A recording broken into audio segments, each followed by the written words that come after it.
ఇంకా So, lyric writers yes. మీరు ఎలా అనిపించింది సార్ నాకు- పాటలు లిరిక్స్ ఇంట్లో వాళ్ళు ఎందుకైతే జనరల్గా నేను ఒక ట్యూన్ చేసినా మా అమ్మకి వెళ్ళి వినిపిస్తాను మీరు అదే నాకు తెలుసు yes. మీరు అలానే ఒక పాట వస్తే లిరిక్ వచ్చిన వెంటనే మా అమ్మగారికి అందుకే వినిపిస్తారు నీకు ఫోన్ చేసి అడుగుతూ ఉంటాను. మన ఇంకో చోట కనెక్ట్ అయింది ఇక్కడే sir yes that bonding happened over there. Yes sir but first పాటలు వినగానే నాకు మా మదర్కి వినిపించాను. వినిపించానంటే అన్ని పాటలు వినేసి మా మదర్కి బాగా నచ్చిన పాటలు అంటే బజరంగ్ బలి. అవును సార్ ఆ పాట గురించి దాంట్లో మా మదర్ ఫీల్ అయిందంటే దాంట్లో ఎక్స్ట్రాడినరీ పాజిటివ్ వైబ్రేషన్స్ ఉన్నాయి అండ్ లాట్ ఆఫ్ ఎనర్జీ ఉంది. అంటే ఇంత వేరే సాంగ్స్ ఎనర్జీ లేదని కదా, అంటే వేరే సాంగ్స్ కమర్షియల్ ఫిల్మ్స్లో. సార్ ఇంకో ఆ పాట గురించి ఇంకో హైలైట్ విషయం ఏంటంటే సార్ నా స్టూడియో ఓపెన్ చేసి ఫస్ట్ పాట కంపోజ్ చేసిన దాంట్లో సార్ అదిరిపోయింది సార్ అసలు.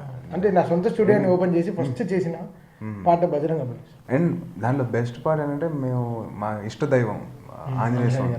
సో ఆంజనేయ స్వామి మీద బజరంగ బలి అని చెప్పేసి వచ్చేసరికి ఇంకా ఎక్కువ కనెక్ట్ అయిపోయాము. అండ్ ఆ సాంగ్ విన్న వెంటనే మా మదర్కి అసలు చాలా బాగుంది, అసలు సినిమా మొత్తం మీదకి బెస్ట్ సాంగ్ నాకైతే అదే అనిపిస్తుంది అని చెప్పి మా మదర్ అన్నారు. నాకు బెస్ట్ సాంగ్ మన సాంగ్ ఇంకా అది రిలీజ్ చేయలేదు. After release after movie release మనం దాన్ని రిలీజ్ చేస్తాం. Exactly sir. సో ఆ సాంగ్ నాకు బాగా అంటే నాకు కంట తడి తెప్పించిన పాట అది. అండ్ లిరిక్స్ బ్యూటిఫుల్ లిరిక్స్ అసలు. అండ్ మిగతా సాంగ్స్కి రామ్ జోగి శాస్త్రి గారు అంటే సార్ మొత్తం ఎక్స్పీరియన్స్ పీపుల్ రాశారు. భాస్కర్ భట్ల గారు, అనంత్ శ్రీరామ్ గారు, శ్రీమణి మన వీళ్ళు రాశారు కానీ చాలా ఫ్రెష్గా ఉన్నాయి లిరిక్స్ బయట టాక్ సార్. అవును నిజంగా, అంటే మామూలుగా ఫ్రెష్గా ఉండడం కాదు, అన్ని పాడగలుగుతున్నారు. ఎగ్జాక్ట్లీ పిచ్చోన్ అయిపోయా వర్డ్స్ చాలా చాలా ఈజీగా ఉన్నాయి పాడడానికి. సితారా సితారా సితారా ఓ సితారా నిన్ను చూసి నేను సారంగి ఓ సారంగి నువ్వు సీరే కట్టిన సంపంగి